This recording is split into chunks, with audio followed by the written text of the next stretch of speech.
Terribly sorry about that. Wrong tape. Welcome to the Warboss Show. And now, on with our scheduled programming.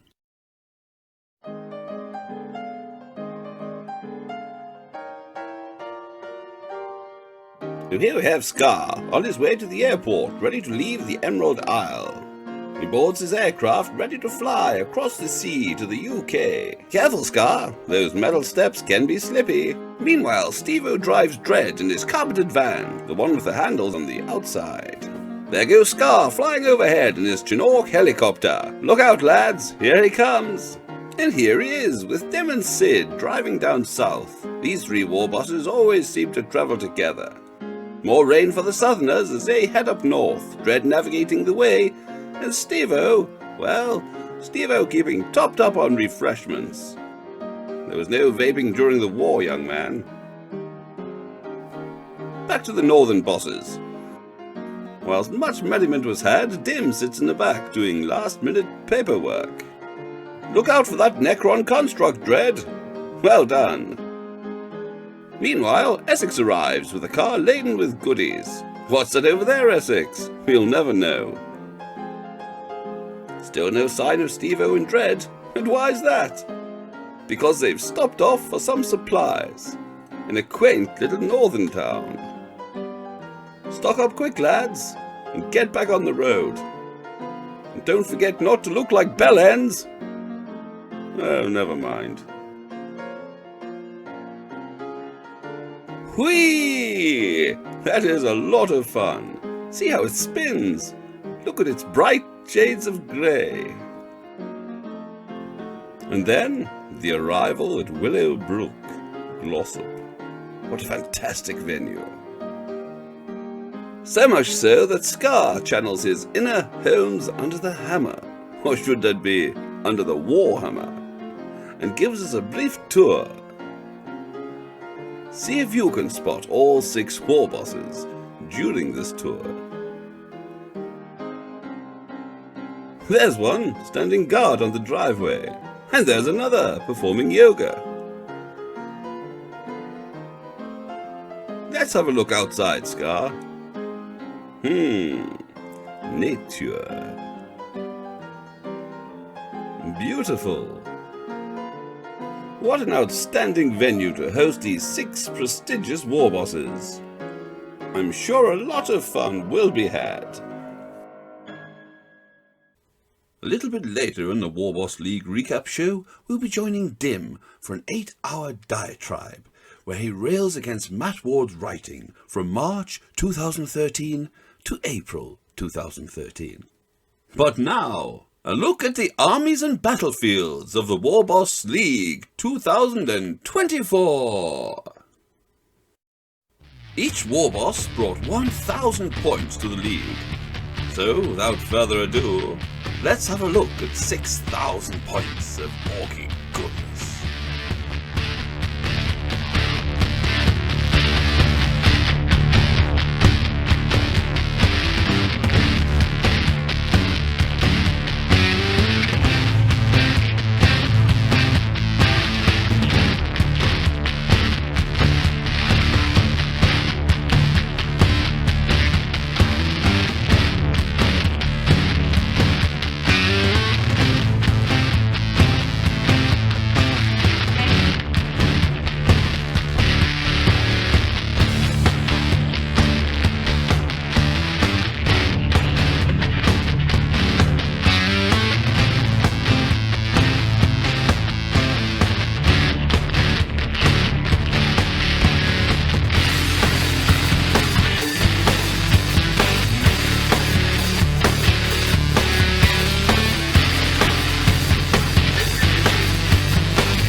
Each Warboss played each other once, meaning 6 Warbosses was 15 games, fought over 3 distinctly different battlefields.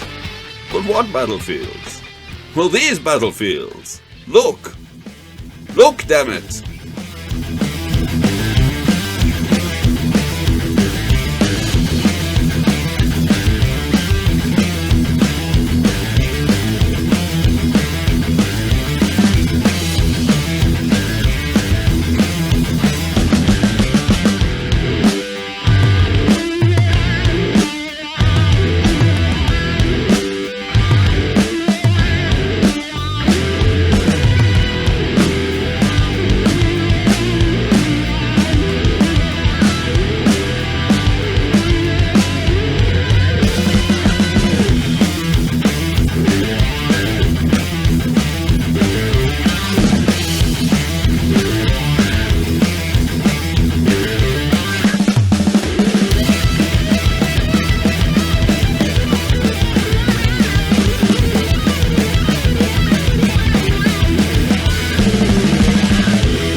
So, we've seen the armies, and we've seen the battlefields. Now, let's see how they fared when they faced off against one another, in a recap of no less than all 15 battle reports. You lucky sons of bitches. Brought to you by PATHE-tik.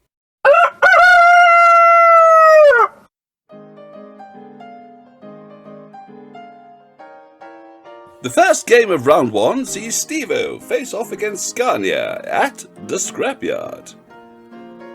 A vote was held and 69% of those who voted said Steve-O would be the victor.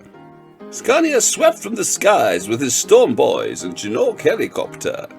But would Steve-O's Dread Mob be under the task of repulsing such a aerial threat?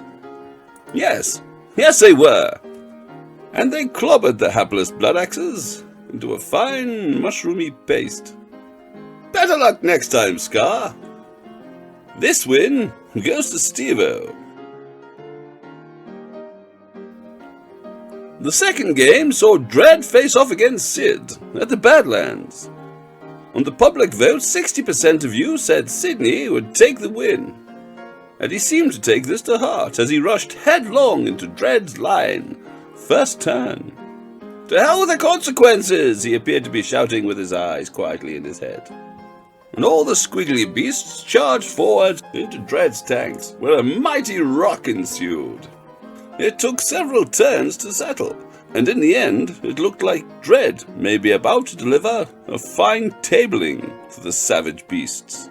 But those cunning Gretchen had gathered enough points in previous turns to ensure Sydney received the win. The last game of round 1 sees Essex versus Dim. You lot at home believed Essex would have the edge, with 64% of you voting him the winner. The battle took place at Mechtown, where Dim's ramshackle crude machines, piloted by Grots, faced up against Essex's crude ramshackle machines, built to go fast. This led to a close-fought game, with some units dying to tears and sadness, and others just refusing to go. In the end, speed will out, and Essex was crowned the victor.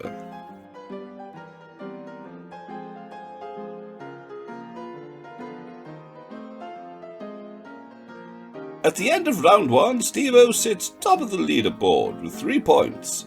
Sid just behind him, also on 3 points, and Clint a little bit behind that, also on 3 points.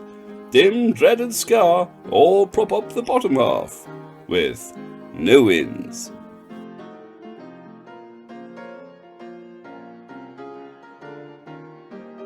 Round 2 started with Scania's aerial assailants chancing their arm against Sydney and his squiggly beasts at the scrapyard. When asking you gits what you thought, 73% of voters said Sid will take the win. Well, we'll see what Scania has to say about that. Sid took the first turn and charged forward, failing to reach any target. Scania counter-charged and swept in, but found those squiggly beasts a little too tough and chewy for his storm boys to fully handle. An almighty ruck ensued, so when the Chinook helicopter arrived as reinforcements, they found the battlefield bereft of blood axes, and were in turn quickly dispatched, giving Sydney the win.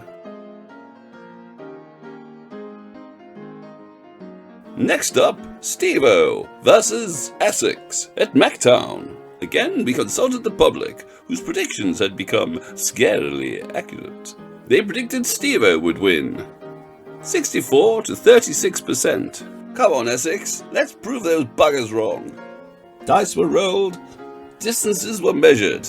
Steve-O was on camera again. But through a very enjoyable game, those dreads just proved too damn tough. Those mech guns just too shooty, and those boys just too numerous. A victory to Steve-O and his dread mob. The last game in round 2 sees Dread versus Dim in the Badlands.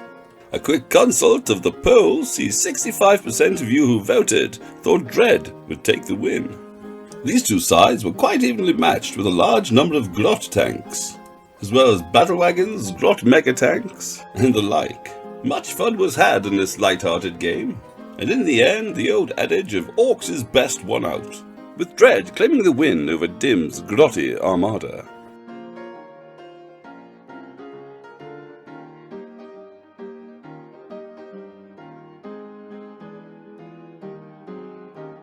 At the end of round 2, Sid has leapt to the top of the leaderboard with 2 wins. Steve-O's only 6 victory points behind him, also with 2 wins. And with the defeat of Dim, Dread has taken 3rd place. Clint drops to 4th, and Scar and Dim remain at the bottom of the heap, with only their losses for company.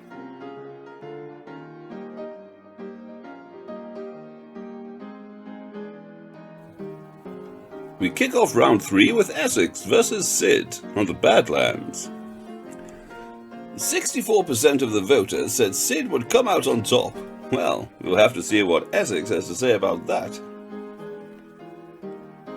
I'm betting it'll start with a W and end with ah or something similar. My word, my first wah. What a thrill. Sid's cleverly thought out tactic of charging everything forward as fast as possible at the soonest possible opportunity turned out again to be quite decisive, pinning Essex into the corner of a very restricted battle grid. Mork was certainly on Sid's side again with some fantastic dice rolling for advances and charges. While you certainly couldn't say the same about Essex's dice. My word, who has he upset? In the end, a surprisingly one-sided victory for Sid. I'm sure Essex will get his own back in the next Odd Boys clash. This round 3 game sees Steve-O take on Dim in the Scrapyard. My goodness me. Some of you lot really do have a problem, don't you? Predicting Steve-O with a win, 86%. And 14% said Dim would win. My goodness, I don't know which one's more shocking. Dim's rolling Grot Armada swept across the battlefield to engage Steve-O's Dread Mob and boys and mech gun. More measuring and dice rolling ensued, with cheers and groans. More time for screen time. And ultimately, 6+ Steve-O ground Dim under the boot heels of the Bad Moons, although much fun was had by both. The last game of round 3 comes with Dread facing off against Scania in Mechtown. 61% of those voting thought Dread would take the edge. And so a quick and tactical game ensued with 2 relatively fast-paced armies. Scania's Storm Boys swept forward to chop up Dread's tiny tanks. while Dread drove round like a lunatic, shooting at anything above head level, which seemed to be a better tactic. More dice were rolled, and Dread took the win.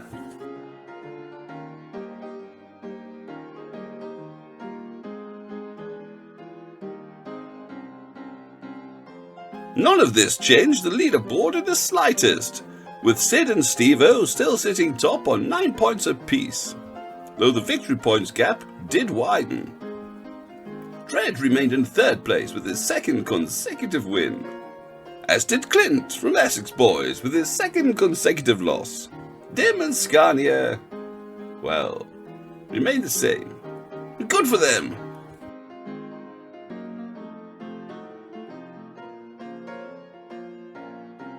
Round 4 sees Dread setting up camp at Mactown and waiting for Steve-O to show up, and give him a good thrashing too. However, 67% of the 6+ Steve-O fanboy contingent disagreed, saying it would be the big deal himself who took the win. Even though there was plenty of screen time to be had for both bosses, there was still more than ample time for measuring and rolling of dice. I hear this game was played in a Buddhist-like sense of serenity. Calm, peaceful, serene. Was nearly a crossword. Well done, bosses. However, I feel the truth is a slight more orky. Still, a hard-fought game, and I'm sure both bosses wished each other the most luck. Except for Dread, as he won, and he wouldn't have it any other way. Well done, you git. Our second round 4 game sees Essex versus Scania in the Badlands. A quick consult of your votes sees that you think Essex will take the win, with 62% voting as such. Well done to you 38%. You dreamers, you believers. You never give in, do you? Good for you. The two armies face up across the rocky, barren desert. Scania now steady with his hand and knowing how to use his weapons. He must be fast, strike sure, strike quick. Use his maneuverability to his advantage. Unfortunately, Clint has more maneuverability than anybody else. Speedwars tend to do that. And despite a hard-fought game with lots of tricks and turns and twists and zoomy bits, Essex's Speedwar takes the win. The final game of round 4 sees Dim versus Sid in the Scrapyard. Only 23% of you think Dim will take the win, with 77% believing it'll be Sid, because that's how percentages work when you only have 2 options. Once again, Sid starts by throwing everything forward, only this time half of the charges fail, and although a solid punch is delivered up the right flank, the left and center remain unmolested. Was it overconfidence at facing only grots? Who knows? But those plucky little gits in their teeny tiny tanks soon showed they weren't to be trifled with. Nevertheless, Sid continued and pinned him back into his own deployment zone. Unfortunately, he was also getting murdered as he did so, and towards the 4th turn, everything, barring 1 unit of his own grots, had been destroyed. However, many points had been scored prior to this. Dim scrabbled for points in the last few turns, and in the end, the game was a draw. Yes, a bloody draw. Can you believe it? To be fair, it felt more like a win for Sid, who'd been soundly thrashed the entire game. Well done, Dim.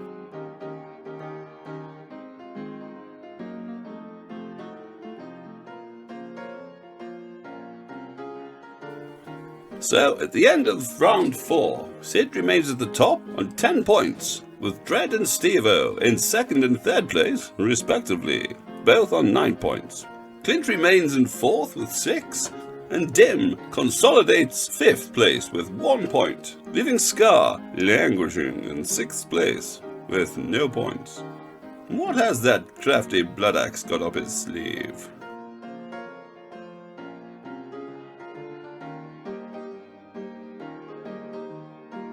The final round kicks off with Essex versus Dread at the scrapyard. A quick consultation with our experts at home sees our closest vote yet, with only 57% saying Dread will take the win. These two devious war bosses both shot their boat pretty early, declaring first turn wars, a common occurrence at the event. The cunning and speed Dread brought to the table was only matched by the speed and cunning brought by Essex. A brutal encounter with a more open plan map saw maneuverability brought to the fore. But in the end, Dread proved the victor. Unlucky, Essex. Better luck next time. Next battle sees Scania take on Dim in Mechtown. An even closer result on the polls, with 44% of you saying Dim would be the victor and 56% opting for Scania. Having seen the way Dim's tanks trundle around like, well, tanks, and Scania's Storm Boys tend to struggle against vehicular opponents, I don't think you've quite called that right. But as the game went on, those Storm Boys proved death by 1,000 cuts is certainly a thing. And with some clever maneuvering to keep away from overwatching Scorcher tanks, Scania was able to use them to their maximum efficiency. Those commandos and the Chinook certainly helped too. Maybe Dim just had some bad luck with his dice rolls. Either way, Mechtown, on the final battle round, falls to the Orks. Well done, Scania. That leaves us with the final game of the league, Stevo versus Sid. And there really is everything to play for. Out of the 101% of you who voted, somehow, 63% thought Stevo would win, and 38% thought it would be Sid. Dread has already taken the top spot early in this round, so Sid needs to win to reclaim it. But if Stevo wins, with enough victory points, he can take the lead also. Having heard the devastating rumors of Sid's turn 1 charges, Stevo decided to show he was no cowardly grot and a big brave bad moon by standing on his front line screaming, "Come on then, let's have you." Sid, true to form, did just that, and close combat ensued, something the Squig Riders and their kin, without being weighed down by heavy ranged weapons, were more than capable and happy with. Though it must be said, Sid's luck of the green with the dice rolls continued. Now I don't know what the opposite of that is called, but whatever it is, Stevo had it, and in spades. Alas, after the first few turns, there really was only going to be one outcome, and the final game went to Sid.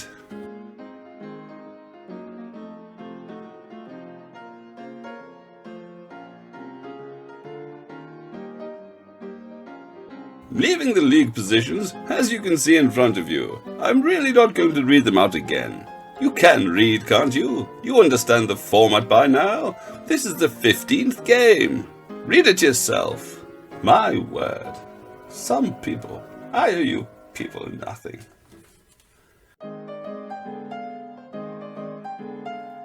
With the hard-fought league drawing to a close, thoughts turn to the spoils of war.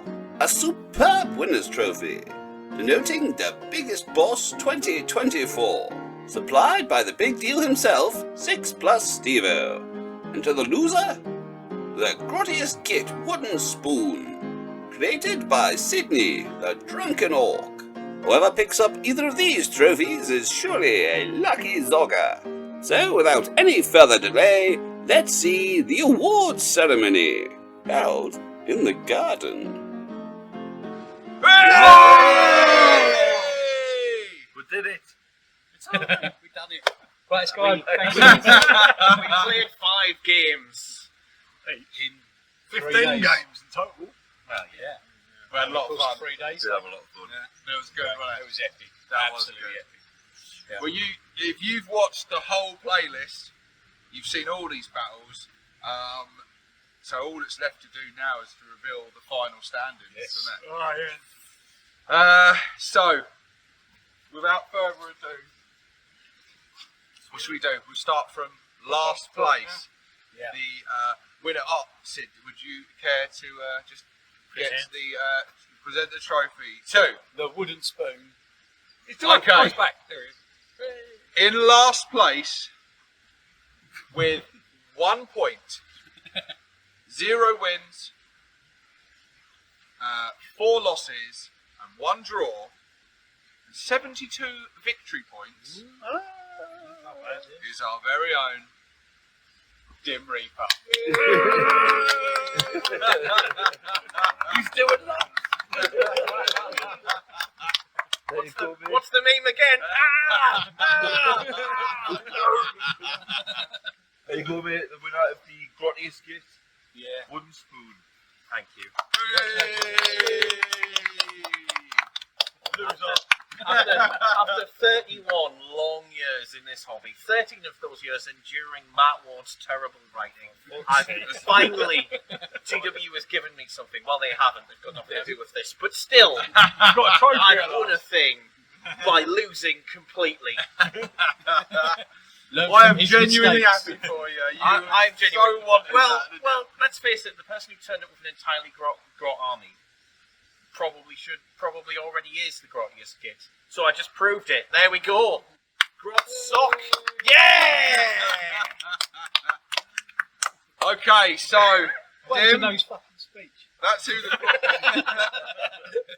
So grottiest get out of the way. That was last place. In 5th place with 3 points, 1 win, 4 losses, no draws, 56 victory points. Is my fellow bald knob, Skarner. Congratulations, mate. 40 points of which were earned in the last game. Yes, they were. Yes. I finally got the hang of this. Choose this the league as well. He's a late bloomer, isn't he? A late bloomer. 4th place with 6 points, 2 wins, 3 losses, no draws, and 95 victory points is Essex. Thank you very much. Speedwalk coming in. Yes, we were. Not Right. moving very far because the terrain was quite restrictive. Yeah. But yes. Yeah. First I would of, have rather the old school ball. first of our podium finishes in 3rd place with 3 wins, 2 losses, no draws, 9 points, and 117 victory points. It's me! Oh, it is. Big deal! Don't make a big deal about it. Oh, right. So, Trophy to play for. yes. So I think rather than announce 2nd place, we'll probably drum roll to announce the 1st place first, or else it's a bit of an anticlimax. What do you reckon? I don't know. It feels like 2nd place wouldn't get a clap then, doesn't it? That's already might already know. He's He already knows. Might have given it away there. He's already had the class. So,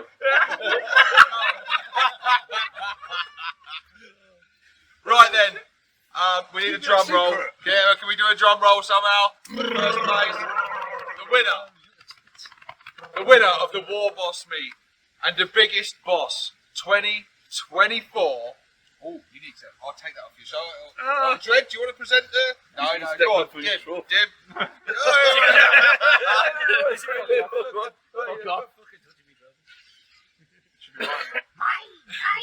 Sorry, Come I was on. watching Duck. So the winner, the biggest boss, 2024, with 13 points, 4 wins, no losses, 1 draw, and 166 victory points. That's so gamey. Whoa. Surprise, surprise. It's Sydney, the drunken horse. Thank you very much. This means a lot. It means so much. It means a lot more to him than it's not going in the camper van.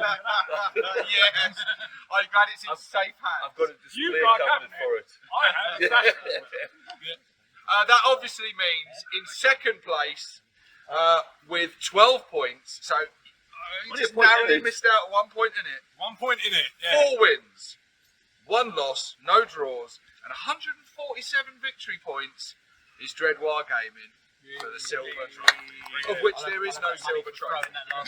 Bring it in. Come on. Let's hear it. Let's hear it. Come on. Yeah, well. Whatever. No one expected it, did they? So, well, we need a speech now, don't we? Yeah, go on. Well, I've done it. Yeah, I'd like to thank you all for making this possible. I'd like to thank Losing. One Woodstone Boys. I'd like to thank Large Based Buggies. I'd like to thank, I mean, Squigs. Metalists. I was stuck with Squigs. I went with it. I was the only one brave enough Stuck to with bring a named character. No choice. Excuse me. Zolgrot. Oh, exactly. And I was oh no, special characters OP. No, it's been a fantastic event, and I've thoroughly enjoyed it. Yeah. I'm sure all have. I hope you've enjoyed watching it as well. Yeah. It's, there's going to be more coming next year as well, isn't there? Yeah. See if I Keep your eyes can peeled. retain this. 2025. Don't know what we're going to be doing yet. Well, no, we do know what we're doing. Gorkamorka. Gorkamorka. No verse Yeah. 1K. Yeah. Maybe some unpaid rules. Maybe. No. Maybe. No, just Gorkamorka. Fuck you. Complicated old school rule set. Well, look, with that, I think we need to finish off with a war. Who are we going to war against? War against. What about Oh, one just the against audience. them? Oh, I thought we'd just go for the local. Yeah, you All right. gits. Yeah. Right. On 3, lads. 1, 2, 3.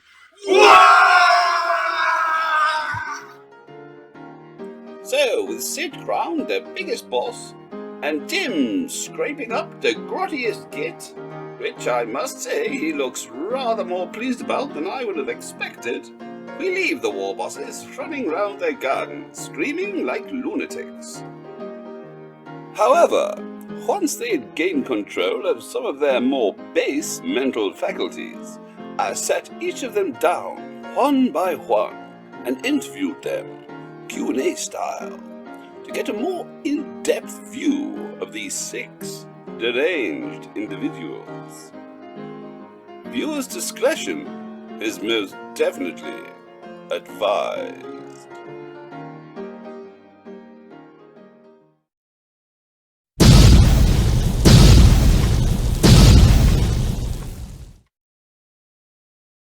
What was the theme of your army, and why?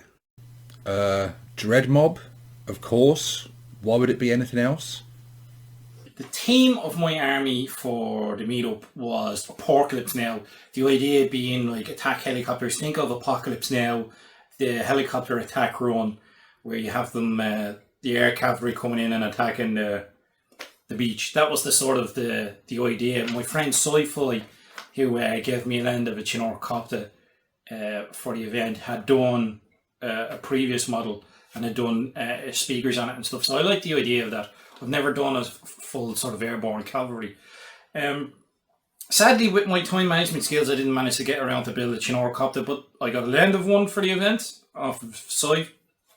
Cheers, Sai. Thanks, bud. He did get it back, don't worry.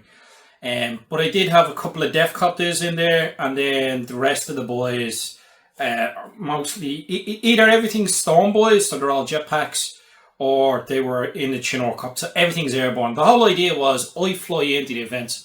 I live in the Republic of Ireland. I don't actually live in the UK. So I thought it'd be funny that since I always fly in, that my army should also fly in. So that was basically the theme. ApORKalypse Now, airborne orcs. Well, I suppose Dread's army has been work in progress, shall we say, for a very bloody long time. And I haven't actually had a painted army to actually play with properly, like, ever.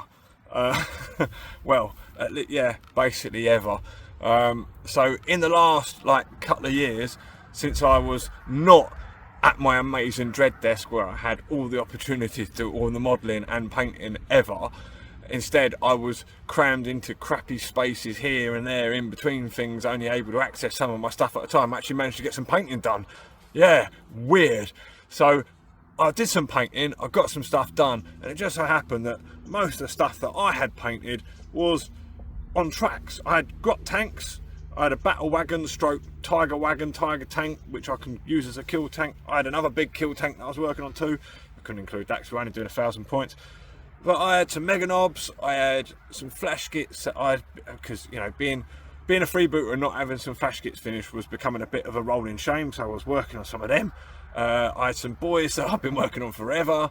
A Warboss that I did for the competition. I had a few different bits and bobs that I was working on, and I finally got into a stage of like 95% done. So I said, right, there you go, I'm using that. That's my track list. Boombastic track list. Theme of my army, I suppose, was squigs, or the old ways. Everything in it was an AOS miniature, which had been converted to 40k.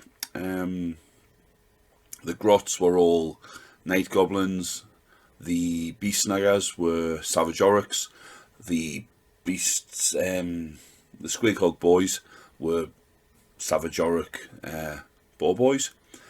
And the storm boys were savage orcs being carried by squigs, which were a mix of the squig hopper kit and the gargoyle, the Tyrannid gargoyles for the wings and that. And the beast boss on Squigosaur, Rosmog, was the new, is it a Gore Tusker? I have no idea what it's called, but the huge big boar. I'd done that like a side boar, and I made a truck which was more of a wagon really, pulled by boars. So yeah, all very traditional orky values, not really ranged, a lot of crumping up close. The theme of my army was speed freaks, wheels and bikes. Why? Because Speedy Freaks is the best. Wah! Well, speed wah! So my theme, well, it was grot tanks and Gretchen. I picked grot tanks for a number of reasons. For one thing, I've been wanting to kind of expand my Rebel Grot army, and I've had this idea in my head, which I've already mentioned before, but just briefly, of the idea that the sort of military wing of Rebel Grots goes a little sort of naval and military, and that there's rivalries between the two. And I just thought it would be fun to kind of explore that, because obviously Grots don't have clan differences particularly to fall out over. I would suspect that Grots move away from that sort of stuff. So my sort of thinking, as always, so a lot of the Grot tank stuff is kind of, it's military. I toyed with a number of other ideas. I was contemplating doing an Ork army just to freak everybody out, but the sort of armies that I would have picked, it would have been freebooters or speed freaks, and those were already pretty much catered for anyway. What were your tactics, if any, getting into the league? My tactics were to crump some gits and barrel up as fast as I could and just get in the lines and smash some face, smash some greenskin face, but that didn't really come to pass really. I bottled it a little bit, but you'll see that anyway. I think I probably would have tried to make more use of some of the stratagems. I discovered the realization that tank shock works with grot tanks late in the day, until some FAQ that says they don't count, which I'm expecting to exist and happen. On the whole, I don't think I would change all that much. I got the result I wanted. If there was a battle I'd want to redo again, but with more thought and consideration, it probably would have been against Dread, because I don't think I could have beaten Dread's list. I think it was too strong. But I could have done a darn sight more to it and given him much more of a bloody jaw than I managed to do. And ultimately, I just sort of launched into him and bounced off and died. Daka, daka, daka. Stomp, crump, stomp. That was my tactics. My tactics are pretty straightforward, really. Very orky. I didn't have much range weapons, so it was a case of, yeah, get stuck in. So early as possible, declare a war, bomb up the board, get your invuls in, get your advancing charges in, with my three main units, which were the Squig Hog Riders, the Beast Boss, Rosmog, and be truck full of beast snaggers, get them into combat and try and pin the opposition into one corner of the board, or at least roughly where they started, if it all goes well, if I get the first turn. And if I do that, there'll be a massive fight, and I'm either going to win it or I'm going to lose it. I'm not bothered which one, because my 2 units of grots are taking the 2 objectives closer to us, and I've got 2 units of stone boys to either swoop down and take other objectives or get stuck into the fight as well. And basically, yeah, rack up some points for objectives and what have you, as well as taking out the enemy. And then by the time the fight's sorted out, I've either won the game, the battlefield's mine, or I've been destroyed and there's not enough time left to catch up to us on points. Cunning, eh? What were my tactics going into the league? Just be aggressive. I'd say I dropped the ball in the first game with Steve-O because I got first place and I hadn't quite gotten the momentum of the game. It's been a long time since I played 40k. I mostly play PATHE-tik these days, as you can tell. The last game of 40k I played was 9th edition, which was the mega battle that we did. And before that, the last game of 40k I played was in 8th edition with my 7th edition army.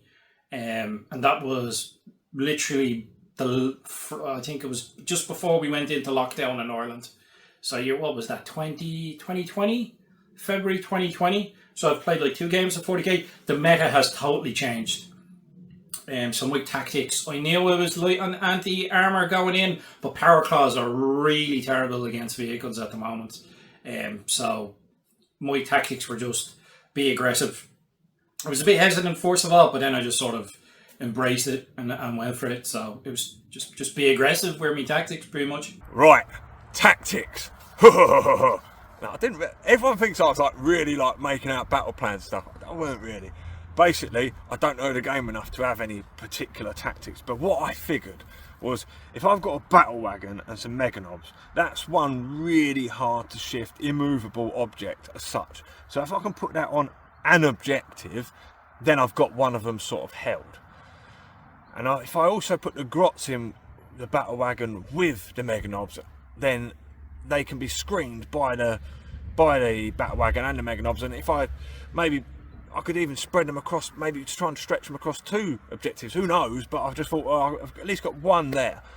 But then I've also got my flash gits and my grot tank, so I can use, and I've got 2 units of grot tank, so I could use the flash gits and a unit of grot tanks to try and take and secure another objective, if I possibly can, with the backup of the truck with the boys and the Warboss later game, if need be.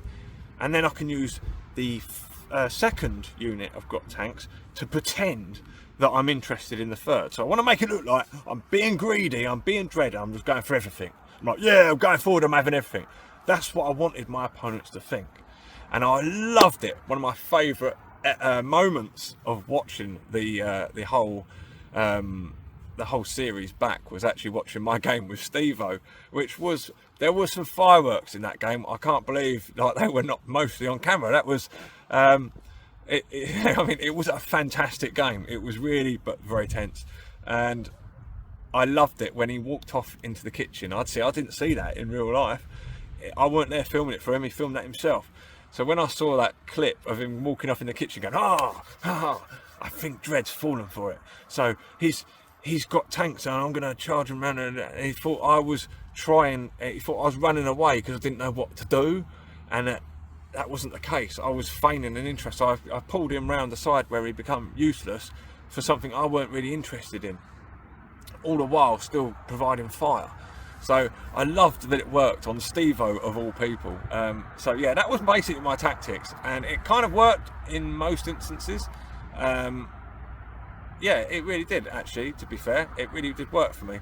It worked well with Scar, it worked well with Clint, and it worked well with Steve-O and Dim. Not so well with Sid, but I just had to focus everything I could on trying to kill them Squig Riders and the big squiggy monster boss thing, because Mozzie, because, you know, tough and scary. But in the other games I was sort of a bit more confident to just go, right, I'm doing that, I'm putting them there, and I'm going to just, you know, hold them as much as I can and I'll be fine, which generally I was. So there you go, my tactics worked. Who was your most challenging game? Yeah, Dread was my most challenging game. I just was ill-equipped. I couldn't deal with that battle wagon. That's, I suppose, the downside of the rockets. The rockets really, really, really failed against it. I do somewhat suspect Dread of knowing he was up against a load of Ork players who wouldn't have dedicated anti-tank that was of a grade that could deal with a battle wagon handily that you would encounter in the rest of 40k, meaning that on meta, a battle wagon or kill tank is about the best thing you could take. And that probably weighed in his mind a little bit when he was making his list. But, you know, I don't want to accuse him of anything. I also got to admit that I found some of the game with him a little annoying. Just his insistence that I literally use all of the War. And he can go on about... I know he's desperately keen to use that Dread was right thing. But it was just like... I really, really don't like people who sort of lawyer me and say, well, that's the rules in a game. But he was also a difficult sort of, like... He used what he had well and placed them in good spots, which made my foray against him difficult. Dread was the most challenging game. If I had to have a runner-up, it would be Sid. That was a hard fought game, and I was shitting bricks at several opportunities. I nearly won that game. In hindsight, I'm kind of glad I didn't, because it meant that I got the spoon.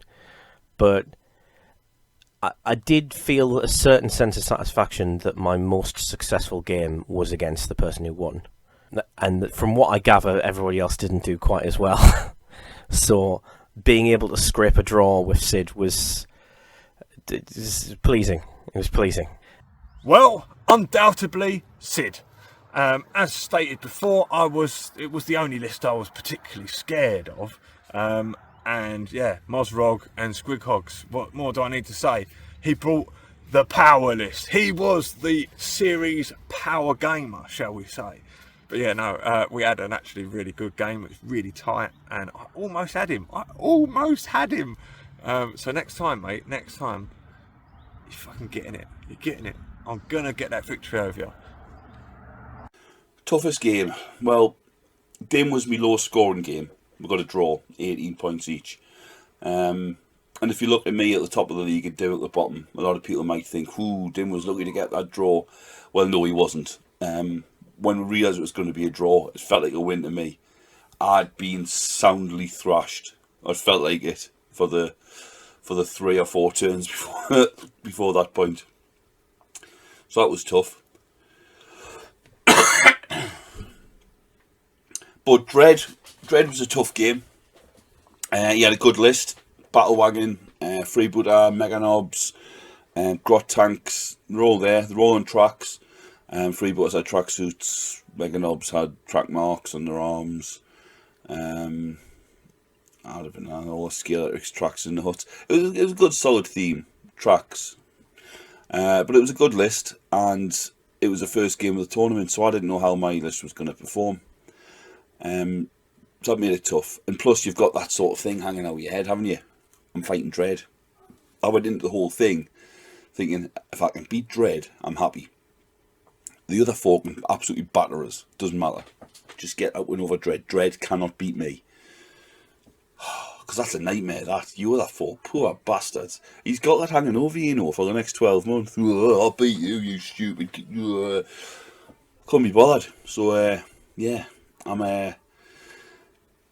I'm pleased I beat Dread first game, because the other 4 games didn't matter. Just have fun. Attack. Try and get them over with as soon as possible, if I'm being honest. And get myself a few beers. Have a bit of downtime. Didn't really work like that. But, yeah. Sorted. Dread's probably my toughest game. Most challenging game was definitely that one against the Drunken Git. Yes. It was the first time the Odd Boys had ever had a match-up. First meet-up for us two. Like where we played an individual game we'd never played before, and I wanted to represent, and I failed miserably. It was partly down to the massive footprint of my army. I can't really use that as a complete excuse though. And the terrain made it really hard to deploy. And I ballsed it up massively, the deployment, way too far forward. He got first turn, smashed my face at the beginning, and then I just couldn't claw it back after that. My tactics were lacking, it put me on the back foot. I was nervous, oh my God, and I just lost all control of where I thought I was going. And yeah, I was gutted with that game. That was really hard, and I wanted it to be epic, and it wasn't. It was epic, but an epic failure on my part. And I'll have you next time, mate. Most challenging game. I would say, I mean, Sid would be the obvious answer because he did absolutely whoop my butt. But the most challenging game for me was my game against Dread. And not because of his tactics or because of the game itself. The most challenging part of that game was in recording that battle report quite late at night with a tired and grouchy Dread who made the recording process, like, I can't even begin to tell you how frustrating he made that process. Because you didn't see all this, right? But off camera, he's like, listen, mate, I'm tired. Can you do all the talking in this? Can you do all the recording? Can you kind of take the lead on it and go with it? And I'm like, right, I'm tired too. I'm knackered. I've recorded every single one of my bat reps. I was kind of hoping on you'd be able to do this one, but yeah, fine, okay. Then as soon, every fucking moment I was giving you guys the rundown, he would interrupt and throw me off. And I was already tired, I was already struggling to try and, you know, as well as try and win the game, I'm trying to remember to record all the points for you guys' enjoyment at home so I can make a coherent battle report. But no, Dread has to keep chipping in and fucking interrupting all the fucking time. And plus he beat me as well, so just salt in the fucking wound. So yeah, that was my most challenging game. Ooh, that's not an easy one to answer, actually. Quite a few of the games are very challenging. Playing against Steve-O's army, he's played with it a lot, so he knows what he's doing with it. I have not played much 40k in the last few years, let alone with this army. Nor did I get any practice games in, really, so that, you know, I found that a bit challenging initially. The Death Dreads, lots of wounds on them, good armour.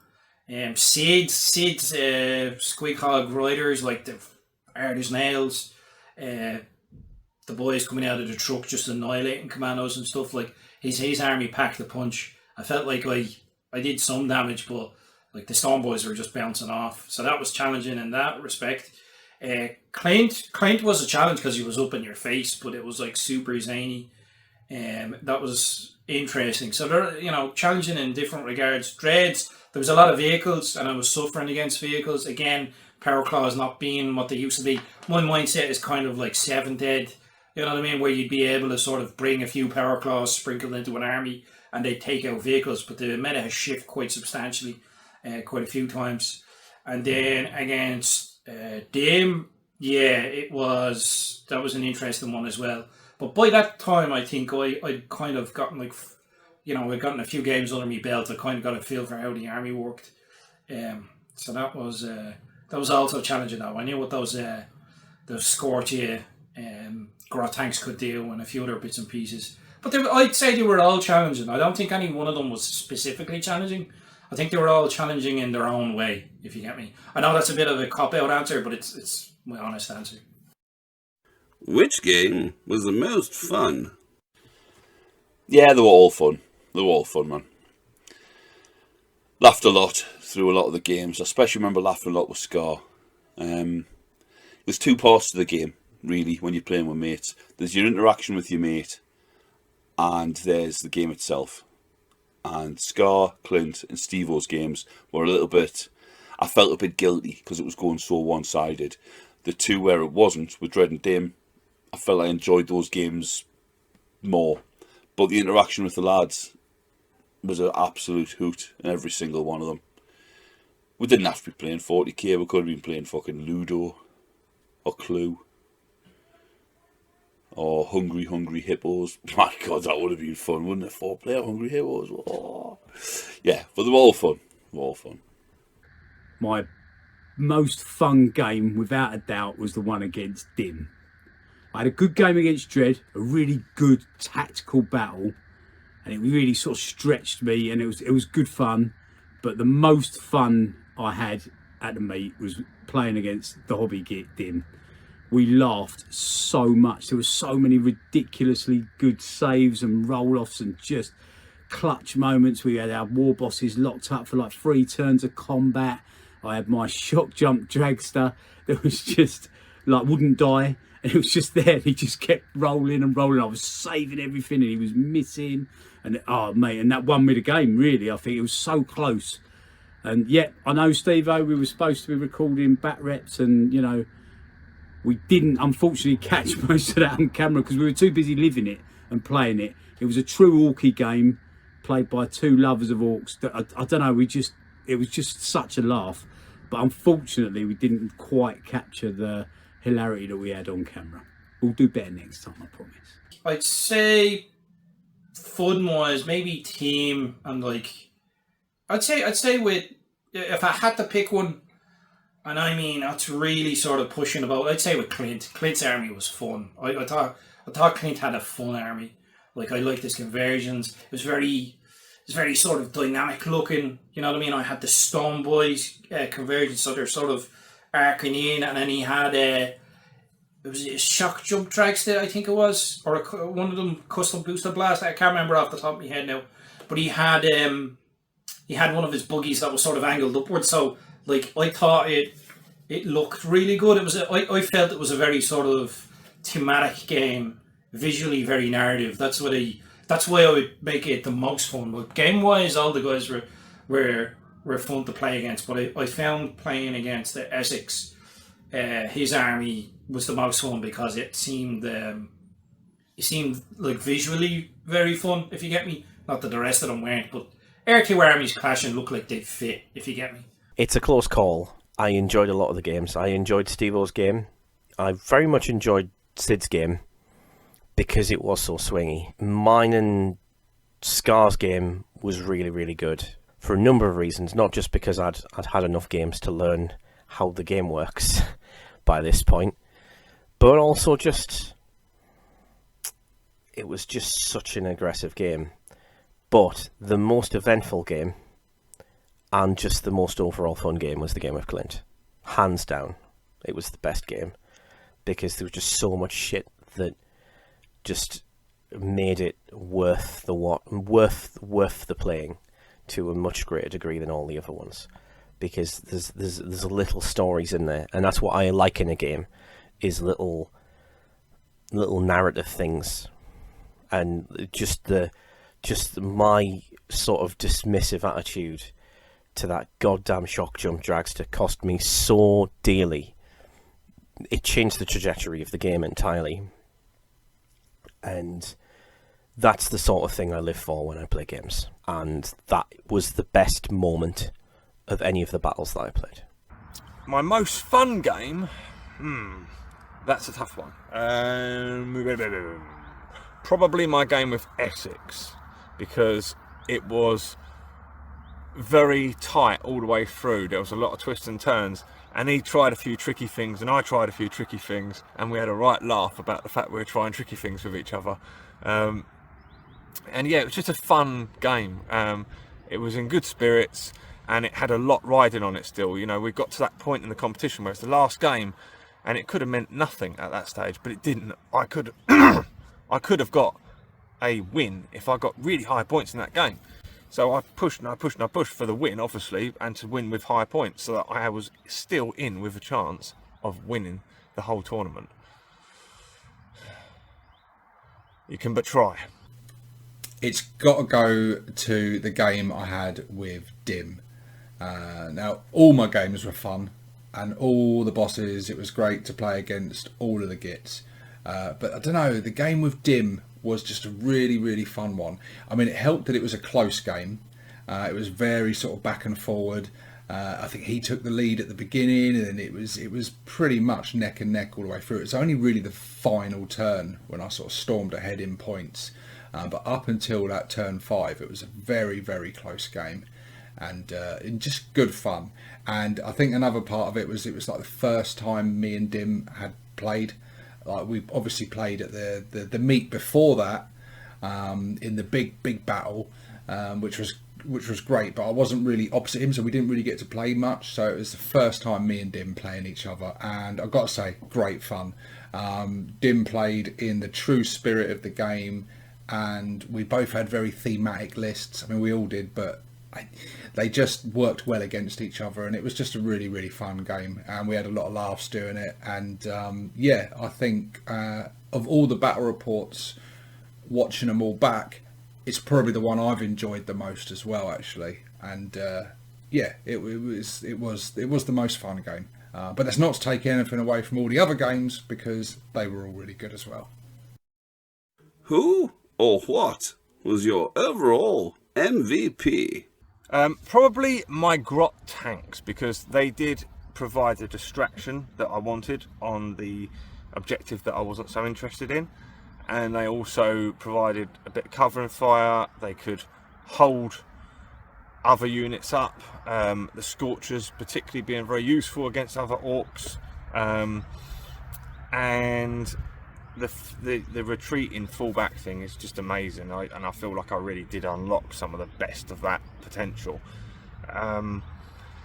Other than that, there was the way that they could just hold things up. They could be a roadblock as well. So yeah, definitely my grot tanks. Seconded probably by my truck boys, because that came in and sort of did a lot in a couple of games, but then in a couple of games it didn't really. So, but yeah, great. Boys with boss, they're tough, but grot tanks are my choice. It's a toss-up between Rosmog and Squighog boys. Rosmog, who was a counts as Mozrog, is tough. He's very, very tough. With a toughness of 10, 4 up field up plane and 4 up invul, you know, he can shrug a lot of big shots, and the little shots which would normally get past something like the invul and the feel no pain, the toughness 10 sort of, you know, limits that. But he died in 2 of the games. I think he died in 2 of them, and in 2 of the other ones he was reduced down to, you know, 1-2 wounds relatively quickly, but just hung on. It's all about making those key dice rolls. It makes you look like you're invincible, but you're not. Squighog boys, I think, probably edge it though, because they were fast, they were more versatile with the fallback and charge thing, with the cunning but brutal, and you could murder 3 or 4 of them, taking them down to half strength or just under half strength, and they would still put a shift in. They would still be charging in and turning over, you know, the opposition. It's all about choosing the right targets for what you go after.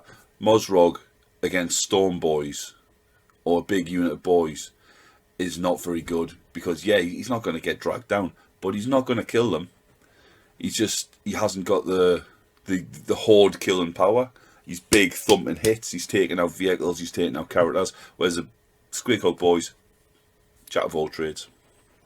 Oh, it had to be Snap. Snap was an absolute legend.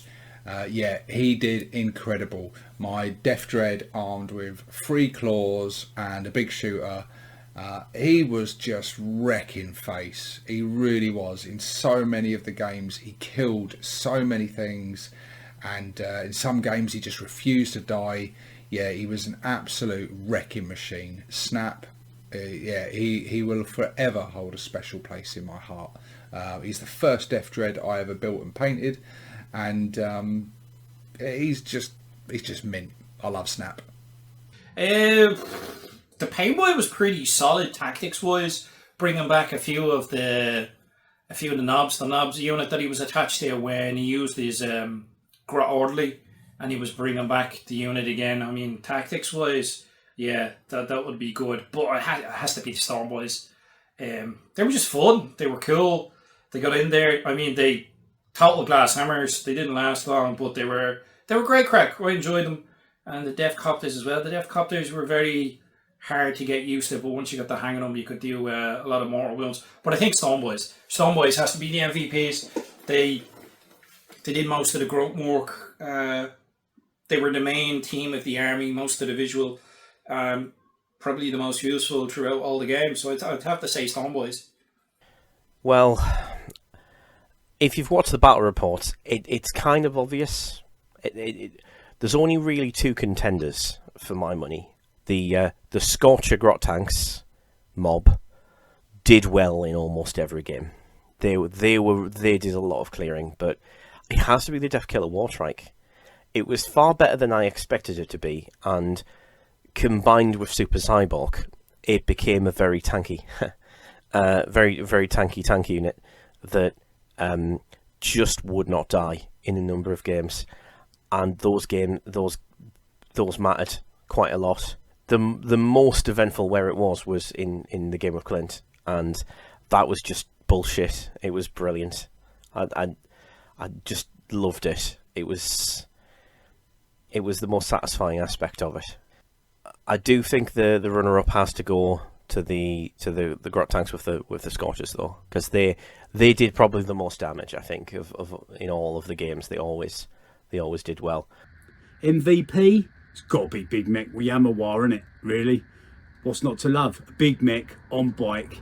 He's a legend in all senses of the word. He is a legend unit, and he was a legend in game. That 4+ invulnerable save, like just came in clutch so many times, and then he was barring up the field. He was a big threat because he was on such a big base. Yeah, modelling for disadvantage a little bit, but it just looked imposing, I think, on the battlefield, and a lot of people sort of targeted him, obviously because he's the warlord as well, so people wanted to try and knock him out. But yeah, he sort of was a bit of a distraction. Carnifex is the word, I think, that the tournament people use. But yeah, no, yeah, just epic. I just loved seeing him on the battlefield and on all that awesome terrain. And yeah, he was my MVP. Not because of the clutch moments in game, just because he's so fucking cool. How did you do? As good as expected? How did I do? Terrible. Absolutely terrible. Was it expected? Not really. I think my problem is the meta has shifted so much, and I don't pay attention to the game as much as I used to. So my concept of what units could do what was way off. So I didn't expect to be suffering as badly as I was. Like the games were just ending very quickly. I think my game against them was the longest game. It's the only game that I lasted until turn 5. Yeah, it's just the lack of anti-tank really hurt me. But I mean, if you're not staying up to date with 40k, you know what I mean, this is what's going to happen. You're just going to show up, have a bit of fun and bounce off of people. But so, you know, in the long run, it wasn't expected. No, I didn't expect to win. I built a purely teamed list. Like, I came up with a fun idea and built an army around it. I didn't pay attention to the meta at all. Unlike some people. Dread. I did all right. I think. Did I go as well as expected? I don't really know what my expectations were, to be honest. I guess so, because I kind of figured that I'd probably win some games and lose some games, and that's what happened. Yeah, well, you know, I ended up on the podium finish, 3rd place, bronze. That's all right. I'm happy with that. I didn't expect to get the wooden spoon. I wanted it. I wanted it more than anything. But I didn't expect to get it. Let's put it that way. However, I did not expect to do well. And I didn't really want to. I didn't care enough. I made a list of units I wanted to take that were based on hobby projects that I had at the time. That's always how I do things in 40k. I didn't try to go out of my way to make a powerful list. I looked for a theme and I made a theme. Some of us did this better than others, and tracks doesn't count as a theme. Just saying. How did I do? About as well as expected, I suppose. Won a couple, lost a couple. Yeah, it's only my third game of 10th, I think. So I weren't really that into the rules. I didn't use my stratagems very well, but I enjoyed it. I had good fun, and I learnt a lot just in the 5 games I played. Yeah, learnt loads about my army, my forces. It was the first time I'd ever played the army as well. Didn't have any practice games. Dread looking at you here. No practice games in the lead up or build up. It was the first time I took them out. Yeah, so they did roughly what I was expecting. Could have done a bit better in a few games, but yeah, no, not too bad, not too bad. I was happy. It went really well. I won it. Was it expected? No, not really. Didn't expect to win. I had no ranged. I thought if people just play sort of keep away from us, you know, just sitting back and shooting us with things like rockets and that, I'm going to be tabled by turn 2 or 3. Squeakhog Boys, Beast Snaggers, Rosmog might stick around a bit, but he's not going to do anything on his own. But yeah, I thought I'd get tabled quite a few times. And I did get tabled once, nearly twice. But done a lot better than expected. Well, as you probably know, I came second, which isn't first. But it is more than Steve-O got, so I won. I also not only did I come ahead of Steve-O, but I beat Steve-O in my game against him. So that's all that matters. I beat Steve-O. I'm sure he is quite glad that the trophy that he put so much time into, that did look mint, is not coming home with me, because it would have ended up on the dashboard of my camper van rather than in Sydney's gorgeous cabinet. So it's, you know, it's probably in a safer place with Sid. How would you change your list or tactics if you were to do it all again? My list. I wouldn't change my list. No, my list was pretty good. Yeah, I was happy with my list.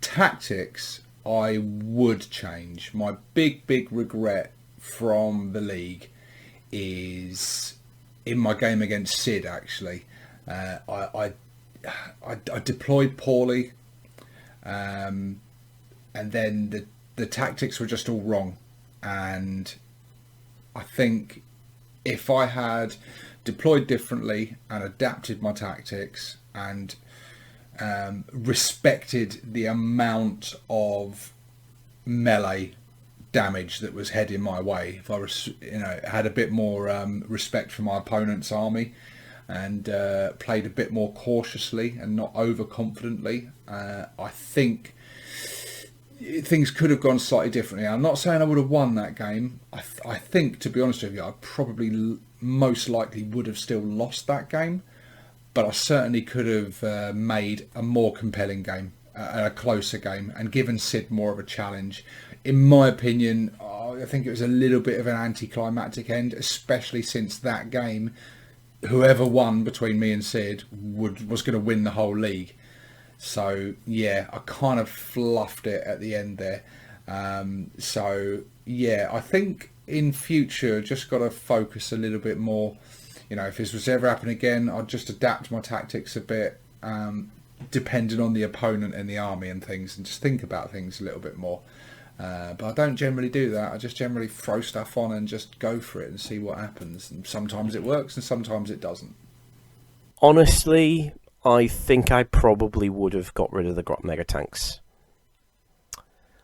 because they were boring and they disappointed me most games. And the only real reason why I have any hesitation in that pick is that once I'd painted them that blue colour, they looked fucking nice. It is slightly harder to kill the Grot Mega than it has been in previous editions, but not enough to not justify the extra guns. What would change would be I'll take different stuff. I'd look at what hobby project I have and make the hobby project. That'd be it. Like every time I make a different list, it's an excuse to make some new things, to add diversity to my Grot army. It depends. I used the squig list because I had been making those models more recently. I'd also been making lots of grot tanks and lots of other things. I had an advantage over the rest of the lads, with the exception of Clint, because I could have picked a theme. I could have picked 6 themes and took 6 armies, no problem. I've got it all, you know, ready to go. So I took Squigs because Grots had been taken, because Speedway had been taken, Dread Mob had been taken. I didn't want to take all the flyers because Scar was doing an airborne list. And what was Dreads again? Big dinner, or they've all got socks. The light tracks, yeah, they all had tracks. So yeah, well, okay, that's fair enough. But it was one of the ones I was stuck with. I say stuck with. It's not a bad place to be stuck. Doing it again, I would probably try and take something that the lads consider less overpowered. You know, they might think it's, you know, a bit softer because you know, we don't like hearing them whinge, do we? You know, and yeah, I take someone a bit softer. I give them a chance, I suppose. Well, I wouldn't change anything, to be honest. I think my list worked really well. I came second after all. Not every list can deal with everything, and I don't think it really deals with squig lists very well. I mean, squig lists are particularly potent against vehicles, and I had vehicles, so you know. But beside that, my tactics worked fine. I used a bit of psychological warfare on the guys, especially Steve-O, and I used my my feint attack with the grot tanks that worked beautifully. So yeah, really happy, worked well. How would I change my list? I reckon I'd switch out just one unit, the Knob Bikers. They're massively overcosted for what they do. Unfortunately, with the new Legends rules, they're just not where they should be. They're not as hard hitting as they should be for the points. They're actually more points, I believe, now than a unit of 6 bikers with only 1 more wound apiece. And they can take kill saws, all of them. But they just didn't hit hard enough, I don't think. They're a bit too squishy. Maybe if I put them in with a Pain Boy, but I think I would switch out a unit of Knob Bikers and switch it with a unit of bikes, full unit of Ork Bikers. So I'd have 6 bikers with a Warboss, and then I think that'd probably leave me enough points for another Mech Boy who could just run around patching up some vehicles and stuff, yeah, and giving them the little buff. So yeah, I'd probably, that's all I'd change in my list. But apart from that, it was good and well on theme, I thought.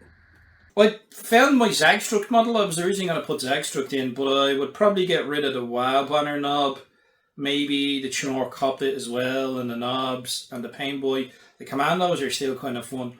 I'd probably put more Def Copters in. I'd probably see if I could put another unit of Def Copters, more helicopters, you know, the ApORKalypse, more of that sort of team. And I would probably bring Zagstruct because it fits more into the team of the army. I found having the WoW banner knob and the Pain Boy and the knobs in, it was kind of off kilter a bit, if you get me. It didn't quite gel with the team. I mean, I kind of shoehorned it and made it work a bit, but that's what I'd probably change. I'd get rid of the WoW banner knob, as cool as the model is. I do enjoy it. I'd put in Zagstruct, and I'd probably get rid of the Chinork and the knobs and take more Def Copters maybe. I just sort of really lean into the team. Tactics wise, I mean, what can you do, man? There's, you know, I can't really bring anti-tank. I think it would be breaking the team. Like if I brought mech guns to take out armor, it's like, well, how did they get on the battlefield? You know, it wouldn't be cool. I mean, if I did more Chinork Copters maybe and had them like converted so that, you know, they were underslung, then yeah, I'd bring anti-tank. But otherwise, I feel like it betrays the narrative I'm trying to create with the army. You know what I mean? So it's trying to operate within those fun constraints. Tactics wise, yeah, just be more aggressive against Steve-O and the rest of the boys. Sort of pick and choose what to fight and when, I think, would be the tactics change, and realising what's good against stuff and what things can kill. I think that's what happened in my game against them, as I realised more what was capable of what, like not charging into the grot tanks because they have scorches and they're overwatching and they'll be able to shoot in their shooting phase while in combat and stuff, you know. So lessons learned there tactically. But otherwise, now more aggression. How was the meat? Personally, I loved it, and I would have liked it if we could have been. I mean, it felt like a warm-up.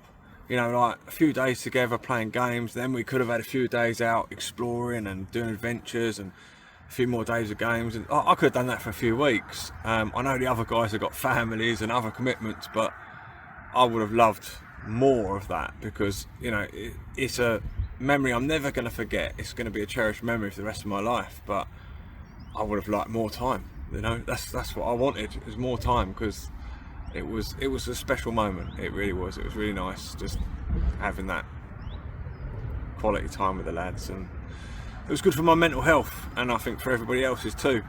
And it's just really nice to just chill together. You know, like we get on really well, and so just being in the same space together was just fucking awesome.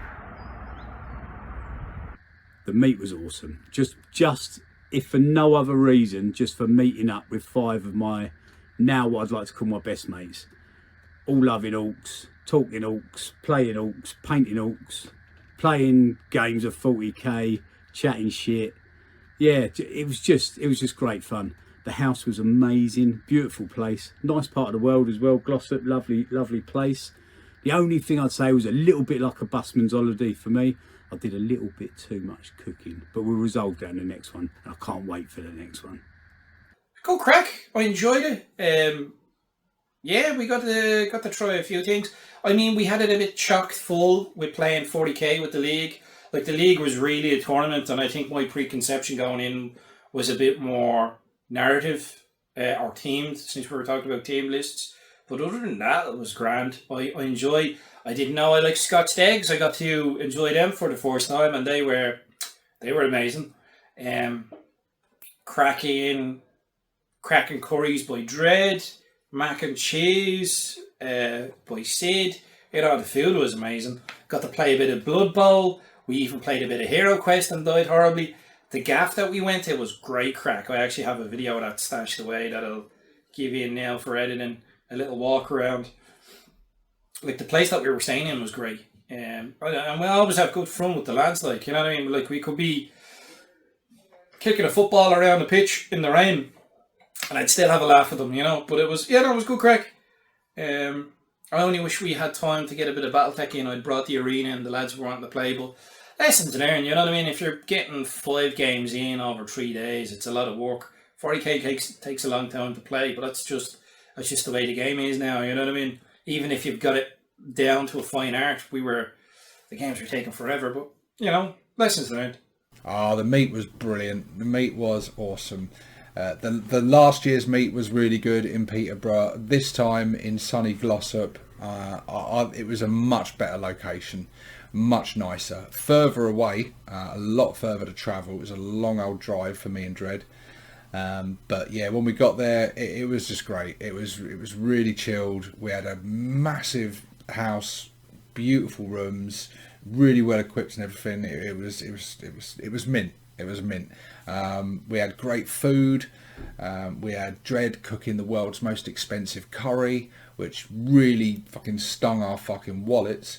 But, you know, also tantalised the taste buds. Essex was cooking some amazing food. I dabbled a little bit. I've made a few bacon sarnies and that, and a quite delightful cheesecake, may I add. And yeah, so we ate well. We did some hobby. That first night when we got there, I hadn't finished the terrain, so I roped in Sid and Essex. And I think some of the other guys as well are helping me finish off the terrain for the board. I mean, to put some finishing touches to bits.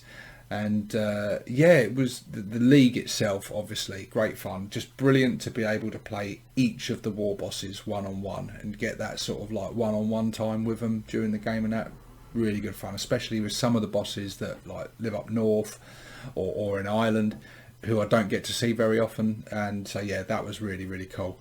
And yeah, it was just good. It was just good. I enjoyed it.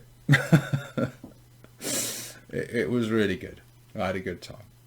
Yeah, I enjoyed everything around the games more than I enjoyed the games, I would say.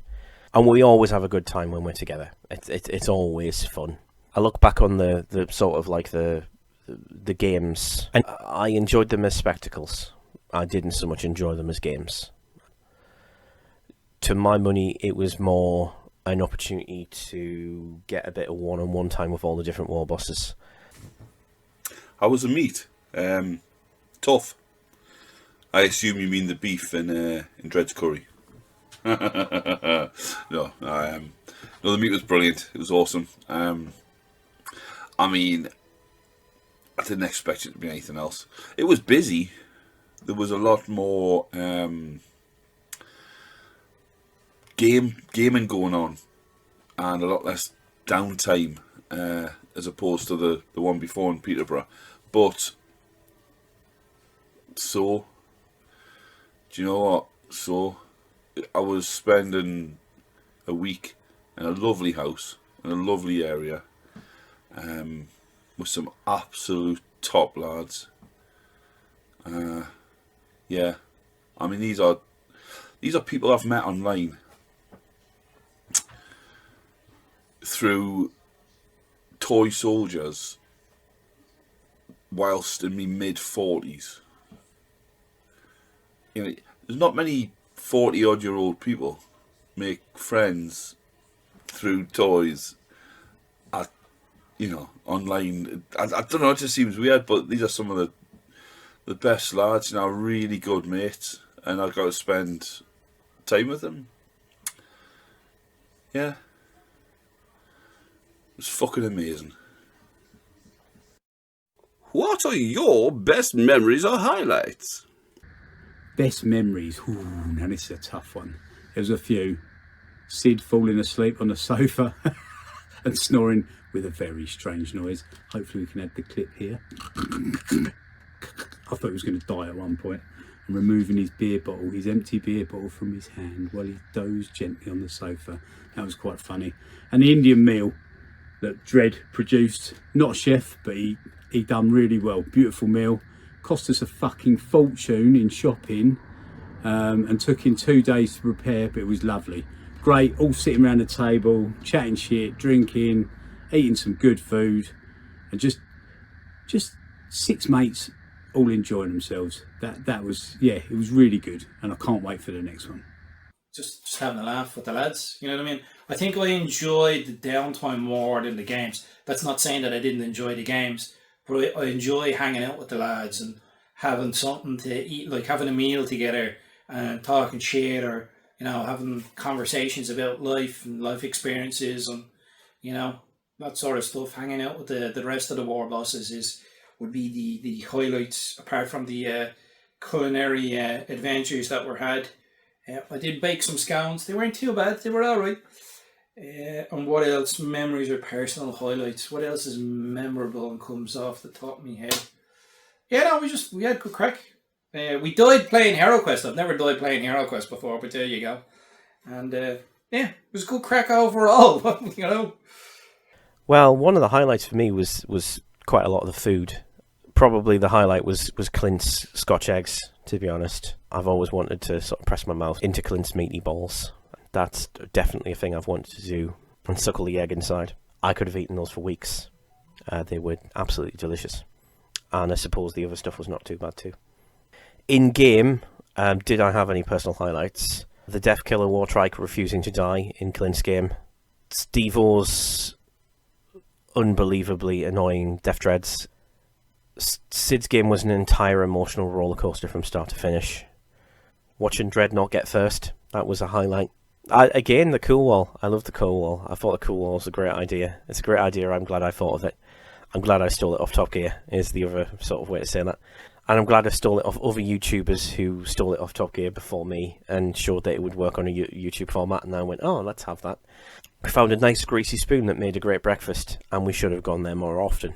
That was another cool thing. Enjoyed just sort of hanging out. The highlight of my whole tournament, well, that's easy. That would have to be when Dim admitted that I'm always right. So many. bet the Scotch eggs have got a mention. I bet they have. And they were absolutely world class. They were amazing. And I'm a Scotch egg aficionado. This is not my first Scotch egg rodeo, do you know what I mean? I know Scotch eggs. They were spot on. If you don't know Scotch eggs, it's a soft boiled egg, ideally. The yolk's still a bit runny, wrapped in sausage meat, breadcrumbs, deep fried. Best served, a little bit of salt, HP sauce. But yeah, Clint knocked them up and they were banging. But there was too many highlights. There was too many laughs and top moments for a meat wrapped chicken ovary to compete with, no matter how delicious it was. So yeah, Scotch eggs were mint, but just a general crack. Just a general crack. I can't think of anything. I'm sure the lads will be able to pick them out. My memory's not what it was, you know, for detail. I just get the memory of the feelings. There's loads of good memories from it. So many good memories from it. It's hard to pick just one. I think doing the live was good fun. And yeah, I think the Dread Bash, did enjoy the Dread Bash. The chance to get all those dreads and cans on the table together from all of us, that was really cool to see, like an epic looking dread mob on the table. I mean, that was worth the sort of price of admission on its own. And then the Dread Bash itself, doing that live, great fun. Knocking back our apple sour fungus shots. Yeah, it was yeah, really good fun that was. And the cool wall, of course, the cool wall. Fantastic doing that live, and great to get you guys like interacting with that and debating the answers and stuff. That cool wall, I think there's still a few bits on there, in my opinion, put in the wrong section, but the whole experience of doing that, it's a live at a Warboss meet, is always really good. It just brings in the element. It's great to like bring you guys into it with us there, and so you guys get to take part in the fun with us and like get to chat with us and everything. Yeah, that was really, really cool. So yeah, I'd say that's probably my highlight, doing the live with the Dread Bash and the Cool Wall. Lots of good fun had there. Anything to add? I'd like to see more narrative.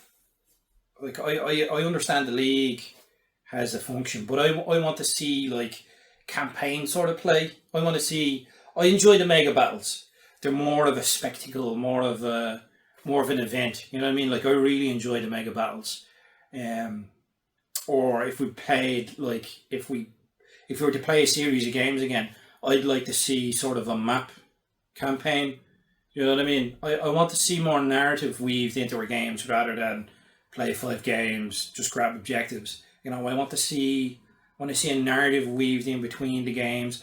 Maybe, you know, 4 of us are playing a mega battle, while 2 of us are over playing a Battlefleet Gothic game where we're shooting the snot out of each other and then orbital bombarding down onto the main table. That sort of stuff. You know what I mean? I like that. Or a Blood Bowl league. I'd be really interested in trying out more Blood Bowl. You know, get some PATHE-tik in there. Bring the arena over again.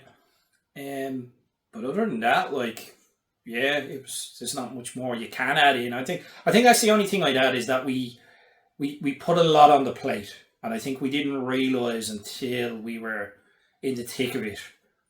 And yeah, it was the unbattle reports is a fair old workload. Like you end up tired enough. Like, you know what I mean? Like I'm used to doing 4 and 5 day conventions with Catalyst, and by Jesus, you do be wrecked by the end of it, but you love it. You know what I mean? Your enjoyment of the game and spreading it. So, you know, enjoying the game with your mates and having a laugh with them, that keeps you fueled. But yeah, I think we need to balance things a bit more for next meets, would be what I add. But overall, I had great crack. You know what I mean? Looking forward to the next one. Looking forward to see what the lads bring, if there's map campaigns or narrative games, you know, that sort of thing. We'll see. Who knows what the future holds. But yeah, it's go crack. Yeah, I would play different games. I'm keen to play different games now. I would like to bring some of my own creations next time, some of my own games. Thinking about Grotbots particularly. But I'd also like to I'd love to get some Gorkamorka done. It would be very, very difficult, probably almost impossible for all of us to get together and do a proper Gorkamorka campaign. But I definitely think like a showpiece scenario where we show people what Gorkamorka's about, and we maybe play 1 or 2 games, get them some experience, and then play just like a stupid showcase event mission at the end. On the whole, I do think that, broadly speaking, I think we showcased an awful lot of the values that we have as creators and as hobbyists. We put the hobby first. I think we showed that very well. I do think a tournament format is not the thing I would go for in future. I'm much more interested in more sort of narrative-driven things. I don't like tournaments. Never have. So whenever I turn up to win best army.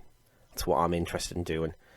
It's difficult to do with this bunch because, quite frankly, everyone's a little bit amazing at making models and doing the hobby, and I think you'd probably be hard pressed to pick which of the 6 of us did it, because, like, I mean, granted, yes, Scar didn't finish, but the level of extra work that he went to that he didn't need to do to make his amazing looking Stormboy army, you know, just kind of knocks us all out of the water. Steve-O didn't add too much from last time, but his stuff always looks crisply painted, and he was working on other Death Dreads that just didn't get finished. Dread's very good at hobby. Now else, but he's really good at hobby. You know, you've got to give him his due. You know, he's got big hobby dick energy. Shame the rest of it is such a letdown, but you know, you've got to use the tools that you have, don't you? Sid obviously knocked it out of the park. Clint obviously knocked it out of the park. I did okay. So in that arena, but yeah, I had a good time. I hope you guys enjoyed the battle reports. Yeah, I do have something to add as it goes. So, first Warboss meet in sofa bed. Okay, so then the next meet in Glossop, I get the only room that hasn't got ensuite. All right, so I've got like the servants' quarters basically. Now look, I have arrived last every time so far, but that's not happening at the next meet, because the next meet I think we're going to have it down south in our neck of the woods, so we'll have a chance to get there first. And this time I'm having the fucking master fucking bedroom suite with the fucking 4-poster bed and the fucking hot tub and the ensuite and the fucking private bar and everything, right? I'm not sleeping in the fucking sofa bed or on the fucking floor or in the fucking dog kennels this time, alright? I'm getting the best fucking room in the house next year. You heard it here first, people. Yeah, I won the Dread Bash. You can go back and watch it if you want. You definitely should. It was a live. But yeah, I won the Dread Bash where we all selected some dreads and we played a live battle. I won that, so I come first in something. So, yay! I should, just mention that. Besides that, no, not really. Nothing else to add. Not really, no. Had a fantastic time. Can't wait for the next one. Hopefully in the new year. Proper down south. I know they keep thinking we're going north. We're always going south as far as I'm concerned. Although I'm sure Steve-O thinks the same would head north. But yeah, nothing to add. Other, I suppose, than I can't really stress enough. What a great bunch of lads they are. Even better than what you see, online and what have you. Steve-O doesn't think he's quite as much of a big deal. Dread's not anywhere near as annoying as he comes across online. Dim's actually quite chipper, do you know what I mean? Clint does pipe up more. He's not quite as quiet. Scars is genuine as he comes across online, to be fair. Solid bloke. Some of my best mates now. And to think, like, these were lads I met a few years ago, in my 40s. Over toy soldiers, man. It's mental. Cheers, lads.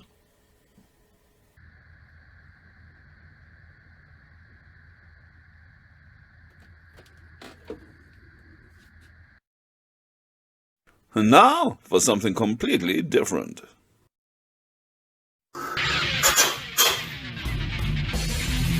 Hey guys.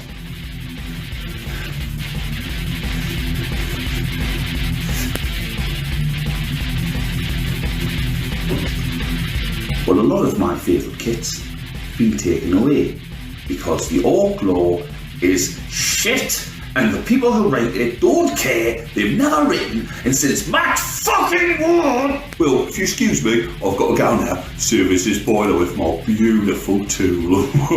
Enough said. Donny.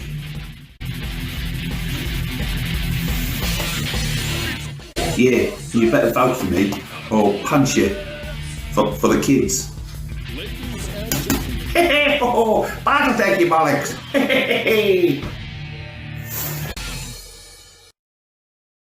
Yes, I'm not quite sure what that's doing crowbarred in there, but yes, quite. Anyway, when the Warbosses decided to meet up, they thought it'd be a superb opportunity to get together all of their beloved Killer Cans, Death Dreads, and Gorgonauts and Morgonauts, and put them all together as one great big army. Who would dare take on such a dread mob as this? Not me, that's for sure. Ha ha. At this point, I'm basically a head in a bucket anyway. A bit like a Killer Can, I suppose.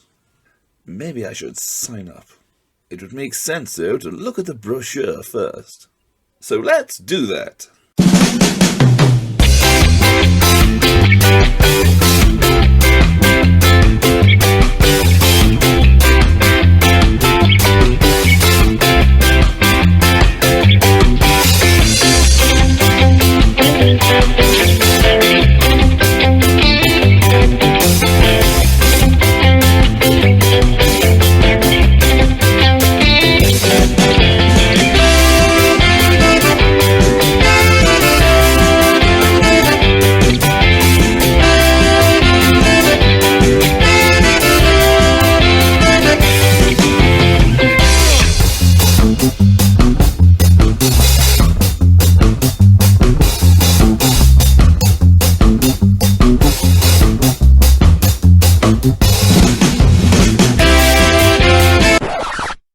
Interrupt your scheduled programming for a brief commercial break.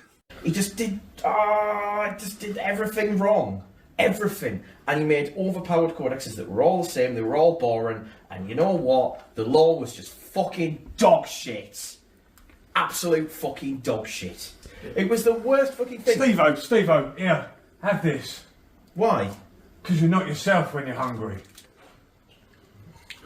Better? Better. Now, back to the dreads.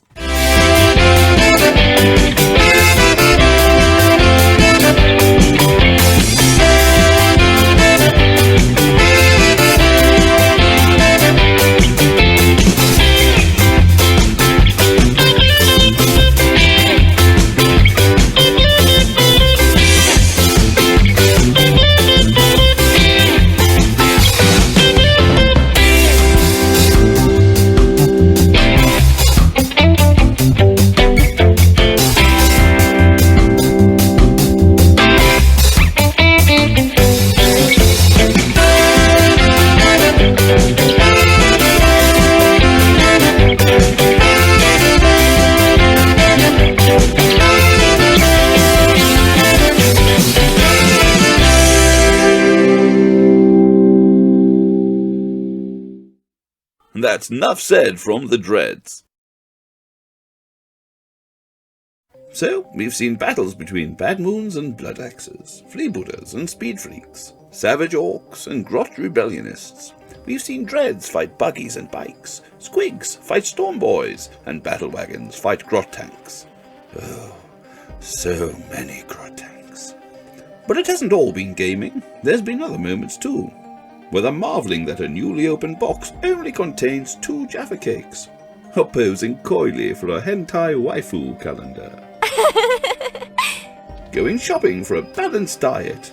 Don't worry, any vegetables in sight are merely drawn on the side of the bag. Although some purchases are quite real. Rich tea biscuits. You vile creatures. The Gits dined on the world's most expensive curry, where Dread spent the yearly national budget of a small country on exotic spices and peculiar ingredients. Rumour has it that Tesco's actually closed their doors for the day when he left, having comfortably made their sales targets. And share prices went through the roof. Who would have thought you'd need a 4-pound sack of saffron to make a curry for 6 people? I heard he's been sprinkling it on his hard-boiled eggs since April. I knew those stains weren't from amber leaf.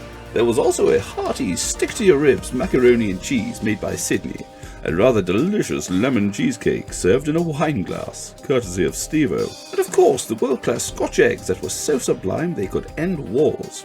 Not to mention scones, paella, breakfasts, and much more besides. It's no wonder some of the lads needed to catch up on some much-needed rest. Late-night games of Blood Bowl were enjoyed by Scar and Essex. They really kept the onlookers riveted in those small hours. There was hijinks abound with some humorous graffiti, and the fun didn't stop at Glossop. Many hilarious anecdotes were shared on the drive home. Maybe not in this carpet. Although some bad moons showed themselves to be more like a death skull on the way home. Thieving git. Ultimately, the meetup was about getting together and just having fun. Whoever won or lost honestly did not matter to these lads. It was all about like-minded morons getting together, spending time in the pursuit of a shared interest, laughing and eating and drinking and talking and gaming, and above all else, having fun with good friends.